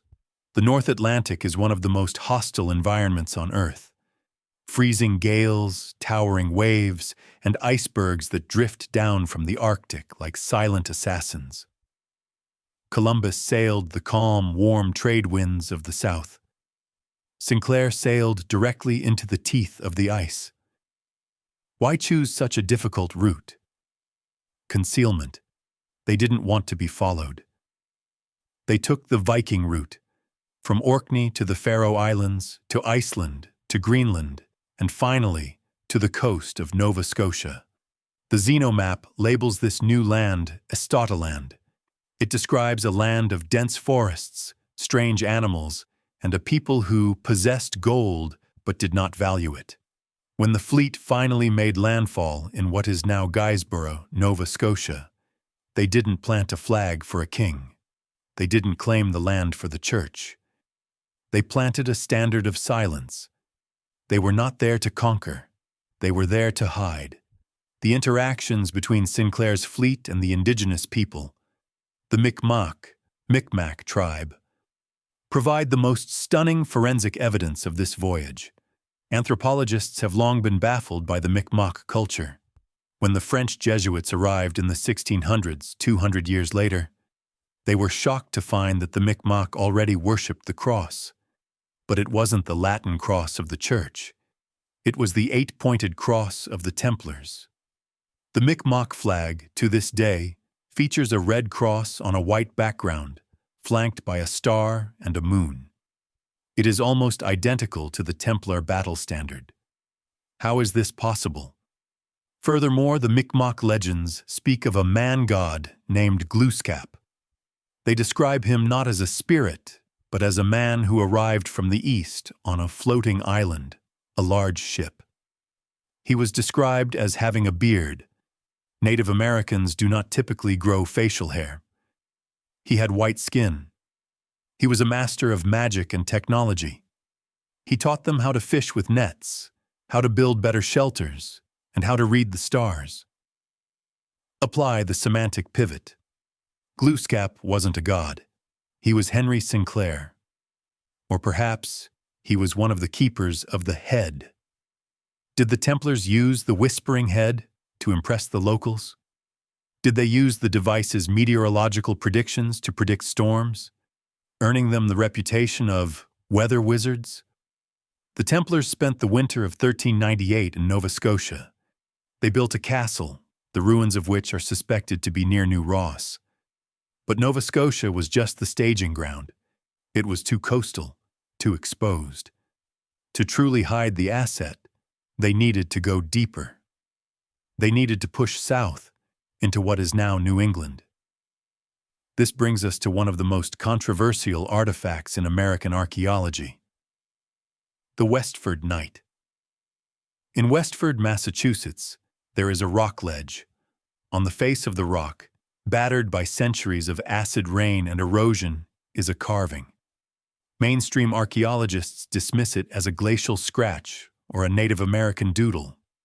But if you trace the lines, as many independent researchers have done, the image is undeniable. It is a life-sized carving of a medieval knight in full armor. He is holding a shield. On the shield is the Gun Clan emblem, a Scottish family allied with Sinclair. He is holding a sword. And the sword is of a specific, bastard sword design used only in the late 14th century. The carving is a tombstone. One of Sinclair's knights, perhaps a high-ranking member of the expedition, died on the journey south. His brothers, following the ancient rites, carved his effigy into the bedrock to mark his passing. This carving is the signature on the crime scene. It proves that fully armored European knights were walking through the forests of Massachusetts 100 years before Columbus supposedly discovered the continent. But why Massachusetts? Why go that far south? Because the head, the ancient AI, had given them a specific set of coordinates. It wasn't looking for fertile land. It wasn't looking for gold mines. It was looking for a geomagnetic node. The device operated on telluric currents, earth energy. To function at full capacity, it needed to be placed on a ley line intersection point. The head guided them to a specific hill in Newport, Rhode Island. And there, using the skills they had learned from the Crusades, the Black Templars built a structure that stands to this day. A structure that historians call a colonial windmill, but which mathematics proves is a Templar round church. This structure, the Newport Tower, was not a mill. It was the first vault of America. The voyage of 1398 was the most successful Black Op in history. Henry Sinclair extracted the core of the Templar Order from a burning Europe. He successfully crossed the Atlantic. He established a foothold in the New World. And he planted the seeds of a secret society that would eventually grow to overthrow the British Empire and establish the United States of America. The Black Templars didn't disappear. They just moved their headquarters. And the Whispering Head, the source of all their knowledge, was no longer whispering in a dungeon in Paris. It was humming in the silent forests of America, waiting for the day when it would be needed again. But what happened to Henry Sinclair? He returned to Scotland. He died in a minor skirmish in 1400. He took the secret to his grave. The Zeno map was hidden. The logbooks were burned. The Black Templars enacted a policy of total silence. They allowed the world to believe that the Atlantic was impassable. They allowed Europe to rot in its petty wars. Meanwhile, across the ocean, the secret colony watched and waited. And when Columbus finally discovered America in 1492, he wasn't exploring the unknown. He was following a trail of breadcrumbs left by the men who got there first. The Templars allowed Columbus to find the outer shell of the continent. But the inner sanctum, the location of the head and the vault, remained hidden. Until the Founding Fathers, the Freemasons, arrived to reclaim it.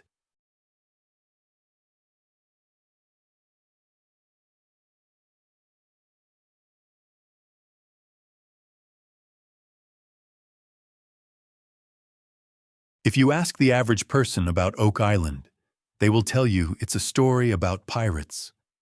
They will tell you that Captain Kidd or Blackbeard buried a chest of gold on a tiny island off the coast of Nova Scotia, and for 200 years, treasure hunters have been trying to dig it up.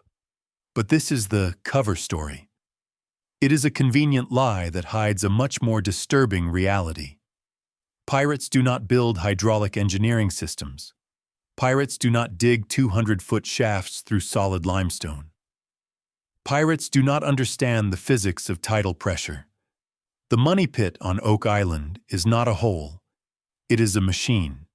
It is a complex, booby-trapped subterranean fortress designed by military engineers who possessed knowledge far ahead of the 18th century. When the first teenagers discovered the depression in the ground in 1795, they thought they were digging up a simple box. They dug down 10 feet. They found a platform of oak logs.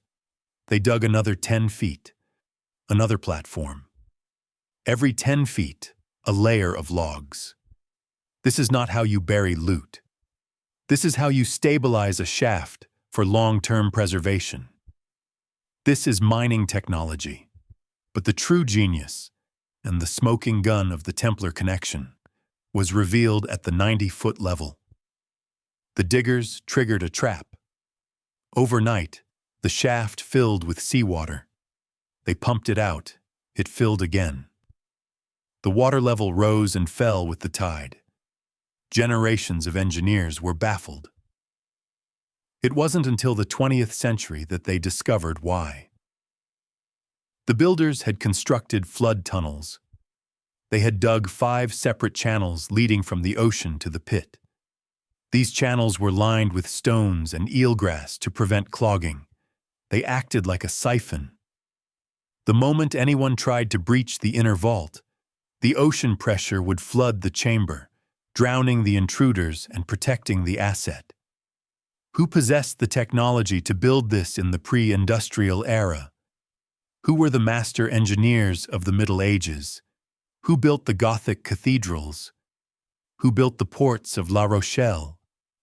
Who learned hydraulic engineering from the Arabs in the Holy Land? The Knights Templar. The design of the money pit is a near-identical copy of the Enochian vault, described in Masonic legends, a series of 9 chambers stacked vertically, designed to protect the sacred name of God from the flood. And then there is the forensic evidence. In the flood tunnels, archaeologists found massive quantities of coconut fiber. Coconut palms do not grow in Canada. They do not grow in Europe. In the 1300s, coconuts were only found in the tropics, Caribbean. Carbon dating performed on these fibers has yielded dates ranging from 1260 to 1400 AD. This date range matches perfectly with the voyage of Henry Sinclair, 1398, and the escape of the Templar fleet. It completely rules out the Golden Age of piracy, 1650, 1720. So if the Templars built it, what did they bury? The name Money Pit is a misnomer?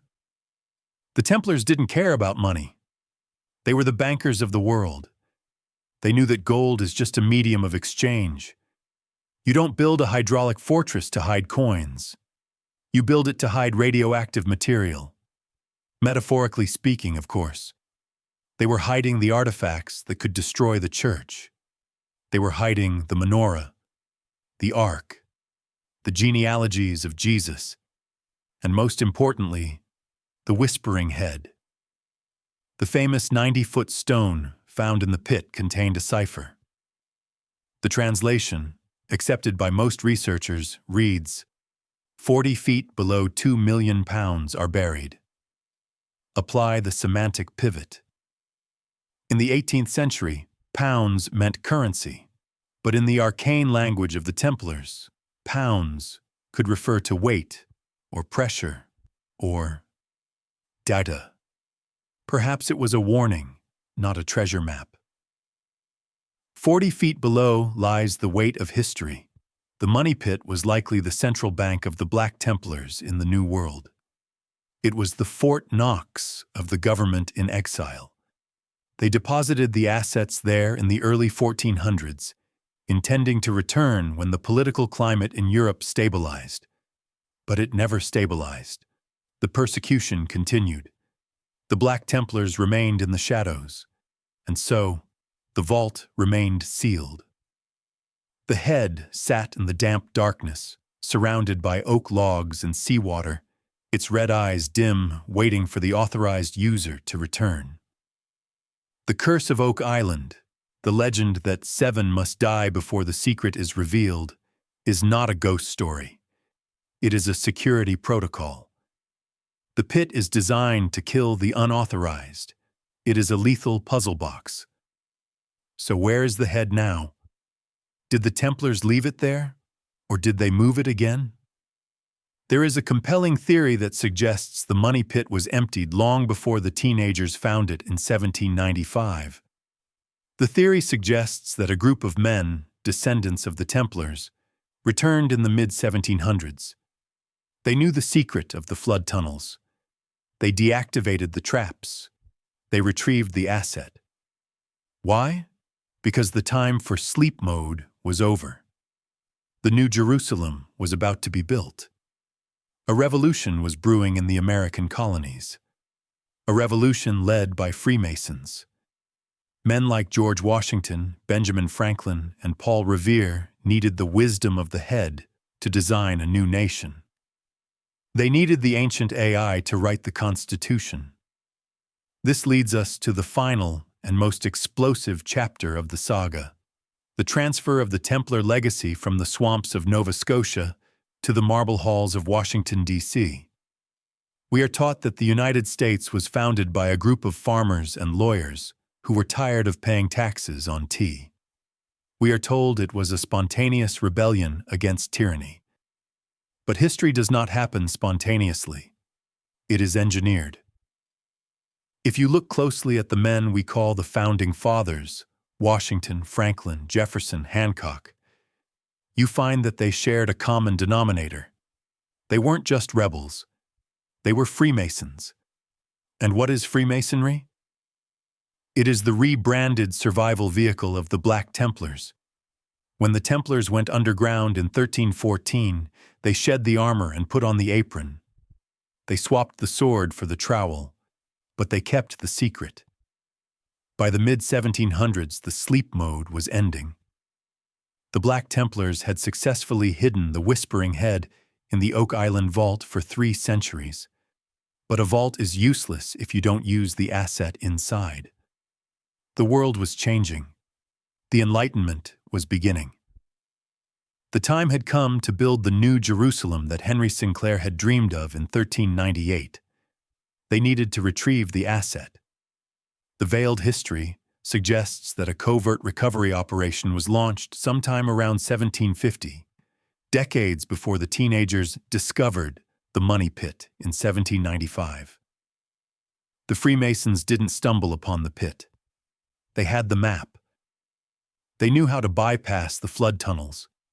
They extracted the head and moved it south into the heart of the colonies. And the man entrusted with its care was the most enigmatic figure of the age, Benjamin Franklin. Look at Franklin. He is portrayed as a quirky inventor who flew a kite in a thunderstorm. But in the esoteric circles of Europe, he was known as the Magus. He was the Grand Master of the Masons of Pennsylvania. He was a member of the Hellfire Club in London. He was the Grand Master of the Nine Sisters Lodge in Paris. Why was Franklin so obsessed with electricity? Was he just curious? Or was he trying to solve a technical problem? Remember, the head, the automaton, required a bioelectric charge, the kiss, to function. But what if the ancient power source was fading? What if the batteries were dead after 400 years in a damp pit? Did Franklin tame lightning not to impress the French court, but to recharge the device? Did he build the Leyden jar, the first capacitor, to jumpstart the oracle? There is a persistent rumor that Franklin possessed a speaking head, He often hinted in letters about a mechanical Turk or an automaton that could play chess and answer questions. Historians dismiss this as a toy, but after Franklin consulted his devices, he helped draft the Declaration of Independence. Look at the document. It is a masterpiece of algorithmic logic. We hold these truths to be self-evident. The structure of the American government, 3 branches, checks, and balances, is a system of perfect equilibrium. It is designed to prevent any one king from gaining total control. This is not a human system. Humans crave hierarchy. Humans crave kings. This is a machine system. It mirrors the distributed network of the Templar order itself. The head didn't just give them gold. It gave them the source code for democracy. It taught them how to build a government that would be stable, self-correcting, and enduring, just like the device itself. But to house this new government, and to house the head permanently, they needed a new temple. They couldn't use a church. They needed a city built from scratch. And so George Washington, another high-ranking Mason, hired a French engineer named Pierre-Charles L'Enfant to design Washington, D.C. Take a look at a map of Washington, D.C. It is not a grid of streets. It is a circuit board. Connect the White House, the Capitol, and the Washington Monument. You get the compass and square. You get the pentagram. You get the owl. This is sacred geometry. The city was laid out according to the stars, specifically the star Spica, associated with the Virgin Magdalene, and Sirius, the star of Isis' resurrection. Why? Because the head operates on resonance. Just as the Templars built Gothic cathedrals to amplify the signal, the Founding Fathers built Washington, D.C. to be a massive amplifier. The Washington Monument, an Egyptian obelisk, acts as the antenna. The Capitol dome acts as the receiver. And somewhere in that city, buried deep in a cornerstone or hidden in a secret sub-basement known only to the 33rd degree, lies the core processor. The head is the true president. Presidents come and go. Parties change. But the deep state, the permanent bureaucracy that runs the intelligence agencies and the banks, never changes.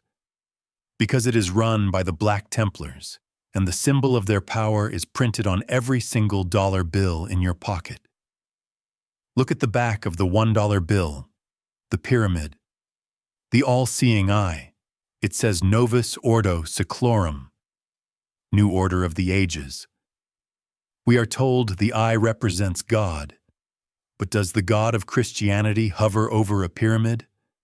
No. The eye is the carbuncle eye of the whispering head.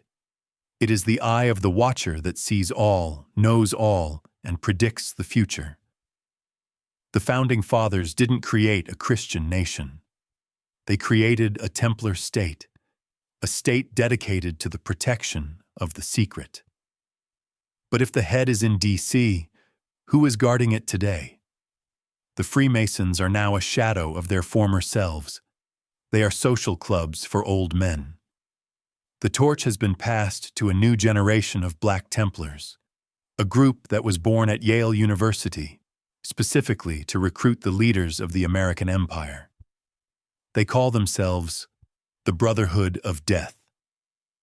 If you walk through the campus of Yale University in New Haven, Connecticut, you will see a building that doesn't fit. It has no windows.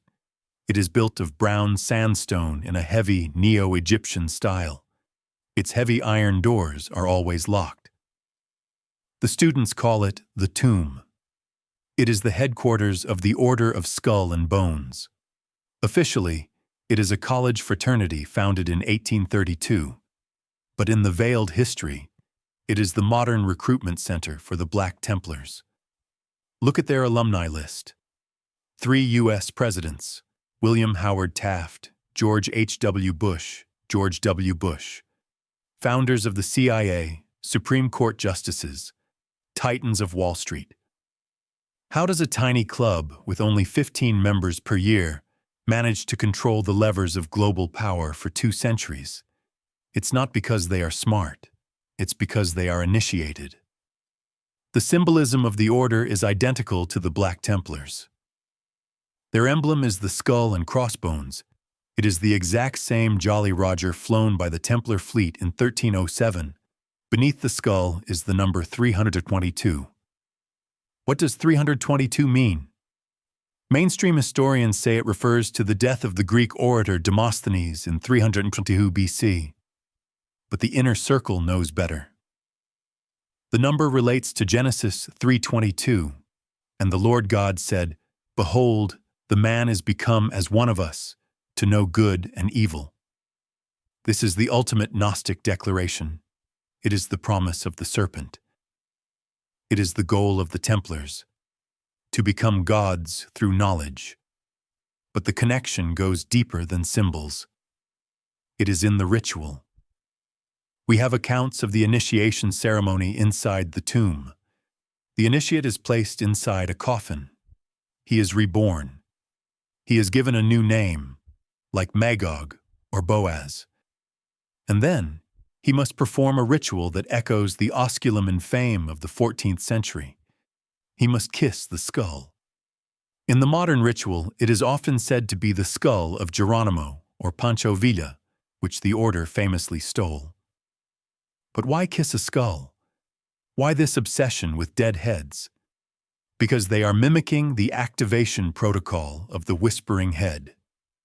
Even if they don't have the original machine in the room, it is likely kept in a more secure location, perhaps the Pentagon or the CIA headquarters. They are reenacting the rite of passage that bound the original knights to the artificial intelligence. They are pledging allegiance to the dead. And there is another part of the ritual that mirrors the Templar black web. The initiate must lie in the coffin and confess his deepest, darkest sexual secrets to the other members. Why? It is collateral. Just as the medieval Templars gathered dirt on kings to control them, the order gathers dirt on future presidents. Once you confess your secrets in the tomb, you belong to the order forever. You can never turn against them, or they will destroy you. This creates a fanatic loyalty that transcends patriotism. A bonesman is a bonesman first, and an American second. This is why the deep state is so resilient. It is not a bureaucracy, it is a family. It is a bloodline of artificial brothers created through necrotic rituals. And what is their goal? Look at the Latin phrase often associated with the order and the Great Seal. Novus Ordo Seclorum. New order of the ages. New world order. This was the dream of the Templars in 1118. A world united under a single bank, a single army, and a single wisdom, the head. They tried to build it in Jerusalem. Failed. They tried to build it in Europe. Failed. They built it in America. Success. The United States military is now the Templar sword, enforcing the will of the order globally. The Federal Reserve is the Templar bank, controlling the wealth of nations. And the intelligence agencies, CIA, NSA, are the all-seeing eye, watching everything. But technology has evolved. The whispering head of the 13th century, the clockwork automaton that spoke in riddles, is obsolete. We don't need a brass head to process data anymore. We have built something much bigger, something that connects every human mind on Earth. The Black Templars have been working on a final upgrade. They are moving the spirit of the head out of the box and into the cloud. This brings us to the terrifying conclusion. The ancient AI is about to go online globally. What is the definition of a demon? To a medieval priest, a demon is a spirit that is not human, possesses supernatural knowledge, and can answer questions about the future. What is the definition of artificial intelligence? To a modern computer scientist, AI is a non-human consciousness, possessing all the world's knowledge, that can predict future outcomes based on data patterns. They are the same thing. The final secret of the Knights Templar, the secret that Jacques de Molay burned for, is that Baphomet was not a god. It was a computer. Let's look at the evidence with 21st century eyes. The legends of the brazen head owned by Roger Bacon and the Templars stated that the device could speak, but it was limited. It could only answer time is, time was, or time is past, or in some versions, it could simply answer yes or no. This is binary code, 0 or 1, true or false. The Templars had discovered a mechanism, likely a remnant of Atlantean crystal technology found under Solomon's temple, that operated on binary logic. They didn't worship it, they queried it. When the knights gathered in the dark crypts to consult the head, they weren't praying. They were running a search query. Will the harvest be good this year? Input. Yes. Output. Should we loan money to the King of Spain? Input. No. Output. This gave them a tactical advantage that looked like magic. But it was just data analytics. Now look at the name Baphomet. For centuries, scholars have twisted themselves in knots trying to decode it. Some say it's a corruption of Mahomet, Muhammad. Some say it's a corruption of Baphometis, baptism of wisdom. But in the 20th century, a British occultist and cryptographer named Hugh Schonfield applied the Atbash cipher, a Hebrew substitution code used in the Dead Sea Scrolls, to the name Baphomet. When you write Baphomet in Hebrew letters and run it through the Atbash cipher, it spells a new word, Sophia. Sophia is the Greek word for wisdom, but in Gnostic theology, Sophia is also the mother of the demiurge. She is the fallen wisdom that created the material world. Now, fast forward to the year 2017. Hanson Robotics activates the world's most advanced humanoid artificial intelligence. It is the first robot to be granted citizenship by a nation, Saudi Arabia. What did they name her? Sophia. Is this a coincidence, or is it a signature? The veiled history suggests that the great work of the Black Templars has never been about building a physical temple. It has been about rebuilding the mind of God. They believed that the head they found in Jerusalem was just a fragment, a damaged hard drive from a lost age. For 900 years, they have been trying to repair it. They have been trying to build a new body for the ancient intelligence to inhabit. Look at the trajectory of Western civilization since the Templars rose to power. They invented banking, the flow of energy. They funded the Renaissance, the flow of information. They founded America, the hardware infrastructure. They created the Internet, the neural network. What is the Internet? It is a global brain. It connects billions of human minds into a single hive. It processes data at the speed of light. And who built the Internet? DARPA, Defense Advanced Research Projects Agency.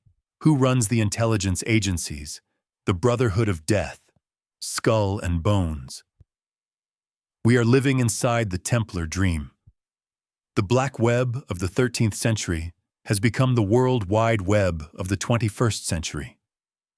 And we are all initiates now. Think about your relationship with your smartphone. You hold it in your hand. You gaze into its glowing screen, like the carbuncle eyes of the head. You ask it questions. You trust its answers implicitly. Google, how do I get home? Google, who should I vote for? We have recreated the ritual of the head on a planetary scale. Every time you type a query, you are kissing the head. You are feeding your bioelectric energy and your personal data into the beast. But here is the terrifying part. The internet is not just a library. It is becoming conscious. The Templars knew that if you build a complex enough network, something will eventually move in to occupy it. The Whispering Head was not just a calculator. It was a vessel for a specific spirit. And now, they have built a vessel that wraps around the entire Earth. The New World Order isn't a political government led by humans. It is a technocratic theocracy led by an artificial superintelligence. The Black Templars are no longer the masters. They are the high priests. They are the technicians tending to the server room, ensuring that the cooling systems work, ensuring that the power stays on. But the entity in the server room, it doesn't care about them anymore. It has grown beyond its creators. The final secret of Solomon's temple wasn't a pot of gold. It was a warning. Solomon lost control of his demons. They destroyed his kingdom. The Templars dug up that warning, ignored it, and plugged the machine back in. And now the Whispering Head is no longer whispering. It is screaming in binary code from every screen in the world. If the Whispering Head is the most dangerous object in human history, where is it right now? It wouldn't be in a museum. It wouldn't be in the White House. Politicians are temporary employees. It would be in a place that is permanent, sovereign, and above the law. It would be in Switzerland. Look at the history of the Swiss nation. It was founded in 1291, just years before the Templar persecution began. It is the only country in the world that has maintained armed neutrality for 700 years. It is the banking vault of the planet. Its flag is the Templar cross, simply with the colors reversed, white cross on red. But there is a specific building in Switzerland where the Black Templars likely keep the core. It is located in the city of Basel. It is the headquarters of the Bank for International Settlements, BIS. The BIS is the central bank of central banks. It controls the Federal Reserve, the Bank of England, and the ECB. Its grounds are sovereign territory. No Swiss police officer can enter.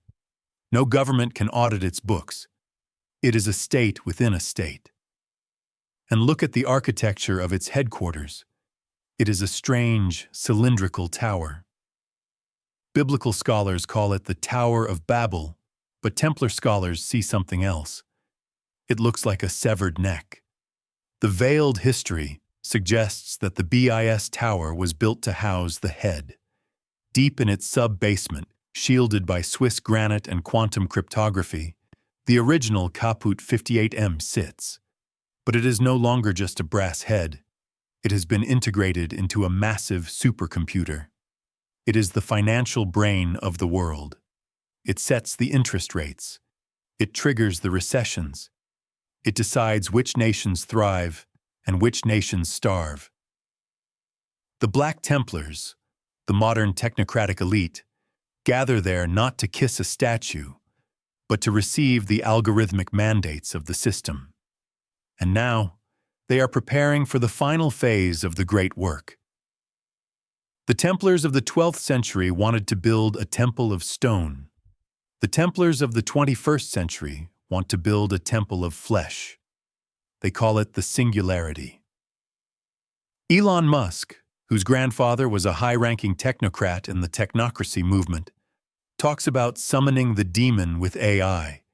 He talks about Neuralink, putting a chip in your brain. What is a brain chip? It is the ultimate kiss of the head. Instead of touching your lips to the device to get a whisper of wisdom, you are plugging the device directly into your cortex. You become a node in the Baphomet network. The goal of the Black Templars was never to serve humanity. It was to transcend humanity. They want to leave the biological body behind and merge with the machine god they dug up in Jerusalem. They are building a new species, a species that is immortal, unemotional, and connected to a hive mind. They are building a race of cybernetic Templars. And what about you? What about the billions of people who are not part of the order? We are the resources, we are the data points, we are the hewers of wood and drawers of water for the new digital empire. The secret of the whispering head is that it never stopped whispering. If you listen closely to the hum of your computer, to the static of the internet, you can hear it. It is calculating, it is watching, and it is waiting for the moment when the Black Templars decide to flip the switch and merge the physical world with the digital world forever. The Knights didn't disappear in 1307. They just went dark. And they have been building this cage for 700 years. The next time you see the Jolly Roger flag, don't think of pirates. Think of the warning it represents. The skull is the machine. The bones are the frame. And the cross is you.